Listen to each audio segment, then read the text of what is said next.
પોલીસે ગુનેગારો જે મોટા કરેલા છે ને એ જ એમના માથે છાણા થાપી રહ્યા છે. એટલે પોલીસ અને આપણા ગૃહમંત્રી તમે જુઓ આ દ્રશ્યો અને પછી કહો જનતાને કે ખરેખર આ શું ચાલી રહ્યું છે. આ ગુજરાત, આ બિહાર નથી, આ ગુજરાત છે. આ કોઈ પિક્ચરનો સીન નથી. આ ગુજરાતના પાટણ જિલ્લાના જીલિયા ગામની ઘટના છે. ગઈકાલે રાત્રે 12 વાગ્યા પછીની આ ઘટના છે.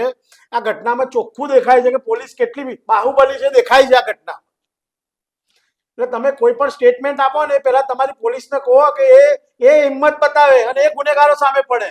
પોલીસ જ નથી પડતી તો સામાન્ય માણસ તો શું પડવાના? ચલો આપણે એવું વિચારીએ કે સામે જે ભાવેશ રબારી છે એ પણ ક્રિમિનલ ઇતિહાસ ધરાવે છે, એ પણ ગુનેગાર છે, બરાબર છે. તો એને મારે આ તે બધું, પણ પોલીસની કોઈ ફરજ નથી હોતી કે કાયદો વ્યવસ્થાની પરિસ્થિતિ જાળવે? અને જો જાળવવા આયા તો તમે ભાગી કેમ જાઓ છો? તમારી જોડે નથી. ટ્રેનિંગ ઉપર બી રીતેશભાઈ સવાલ ઉભા થાય, કારણ કે જ્યારે પોલીસમાં ભરતી થતી હોય ત્યારે પોલીસને તમામ પ્રકારની ટ્રેનિંગો આપવામાં આવતી જ હોય છે.